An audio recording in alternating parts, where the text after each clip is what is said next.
हाय, मैं मनाली दलवी। हम लोग ने लास्ट लेक्चर देखा था कि क्लासेस एंड ऑब्जेक्ट्स को कैसे यूज करते हैं। आज हम लोग देखने वाले हैं इंटरनली डिफाइंड फंक्शंस और एक्सटर्नली डिफाइंड फंक्शंस को कैसे यूज करते हैं।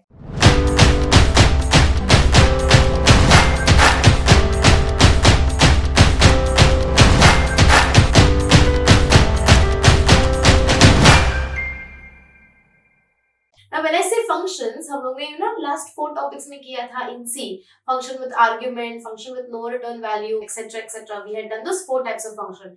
यहाँ पर भी हम लोग ये सारे functions को यूज कर सकते हैं. You can give the return value, you can give the parameter, you can also have the parameter as an integer with a return value, or you can have a void with no return value, etc.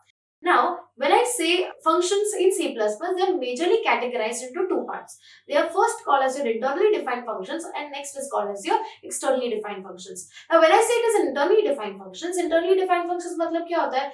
वो function का जो definition होता है, वो class के अंदर ही होता है. So that is nothing but called as my internally defined function.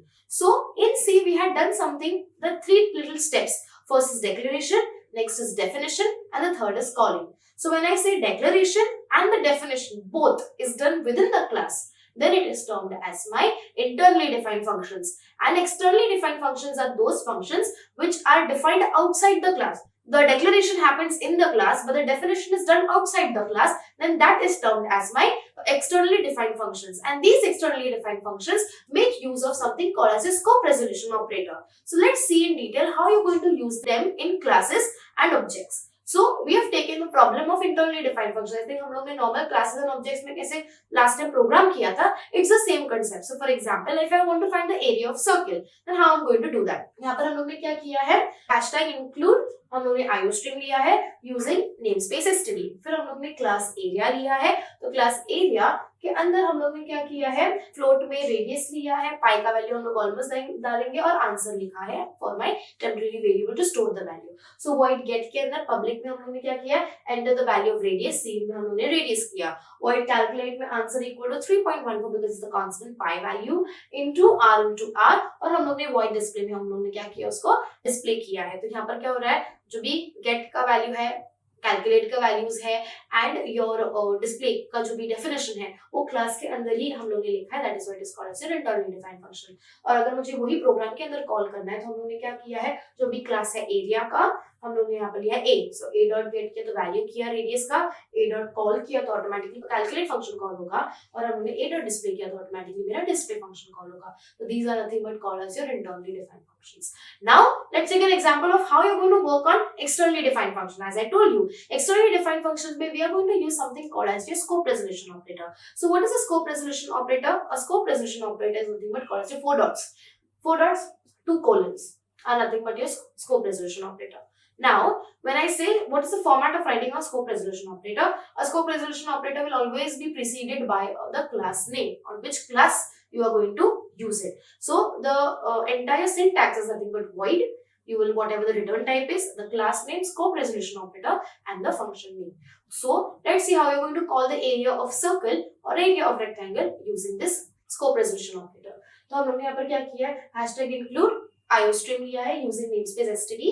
फिर हम लोग ने क्लास में क्या किया है? रेक्टेंगल लिया है. फिर हम लोग ने यहाँ पर क्या किया है? int lnb लिया है. फिर यहाँ पर हम लोग ने जो भी फंक्शन उसको सिर्फ डिक्लेयर किया है, void get, void char and void display और उसको सेमीकोलन करके टर्मिनेट किया है. Now if I want to define it, तो डिफाइन करने के लिए क्या लिखा है? What is my return value? void. तो यहाँ पर हम लोग ने क्या लिखा है? void. फिर मेरा क्लास नेम क्या है? तो मेरा class name is nothing but rectangle. तो मैंने यहाँ पर क्या लिखा है? Rectangle. Then scope resolution operator and my function name. So what is my function name? My function name is get. So automatically यहाँ पर क्या आएगा?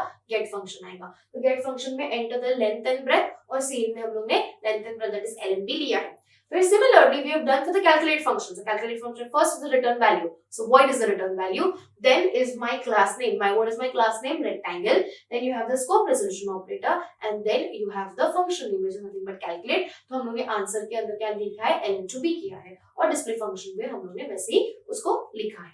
यहाँ पर calling remains the same. Calling मतलब क्या होता है? You are going to call it using the object every time in classes and object. तो हम लोग ने यहाँ पर रेक्टेंगल का r लिया है, r डॉट गेट किया तो ऑटोमेटिकली गेट फंक्शन को कॉल करेगा, r डॉट कैलकुलेट किया तो कॉल कैलकुलेट फंक्शन को कॉल करेगा और आर डॉट डिस्प्ले किया तो वो डिस्प्ले फंक्शन को कॉल करेगा. So after compiling and executing the program, let's see, enter the value of length and breadth 203 and automatically you get the area of the rectangle. It's nothing but your 36 as your value. So this is nothing but called as my externally defined functions. So now let's begin with something called as your inline functions. So basically inline functions कहाँ पर और कैसे use करता है, let's see in detail.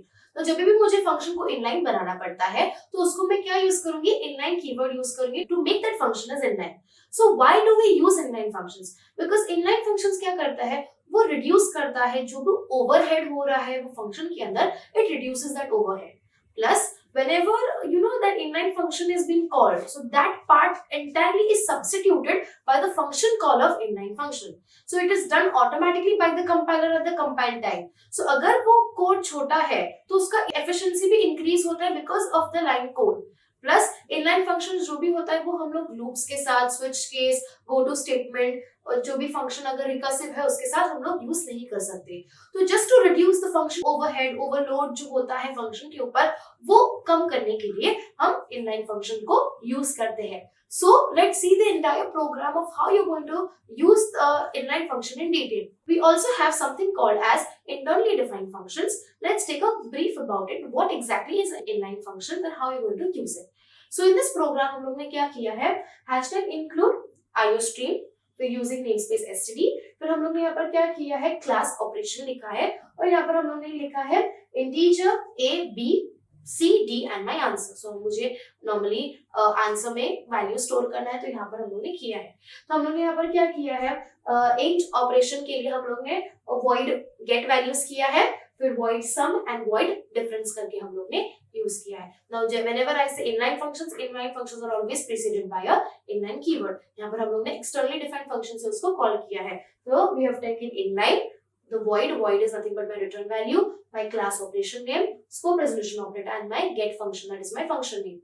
Open and close bracket के अंदर हम लोग ने वैल्यू गेट किया है a b c and d का. क्यों? क्योंकि a b करेगा calculate for my sum, c d करेगा calculate for my difference, that is nothing but for my subtraction.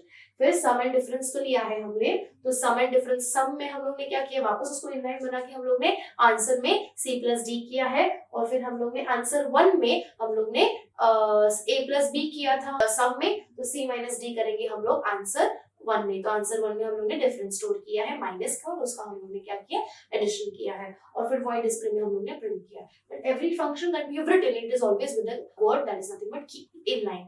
और फिर उसके बाद हम लोग ने क्या किया है, इंट मेन में ऑपरेशन o डॉट हम लोग ने गेट फंक्शन किया तो automatically a b c d value का गेट होगा. o डॉट सम करोगे तो जो भी a प्लस b है जो आंसर 1 में स्टोर किया है आंसर, तो यहाँ पर सम फंक्शन है तो सम फंक्शन कॉल करेगा. तो यहाँ पर a प्लस b में जो भी वैल्यू है आंसर में स्टोर किया वो आंसर कॉल करेगा. फिर डिफरेंस c माइनस d जो आंसर 1 में है वो कॉल करेगा और डिस्प्ले में हम लोग ने क्या किया, आंसर एंड आंसर 1 को प्रिंट किया है. So this is nothing but an execution of how you're going to use inline functions in details. इसको कंपाइल एंड एग्जीक्यूट करने के बाद I automatically get enter the value of a b c and d. I say 10 and 20 and I say 40 and 10. So automatically I get both the answers to be 30. So this is nothing but called as your inline functions in detail. So in the next lecture we are going to work on how you're going to use constructors, destructors in detail. Thank you.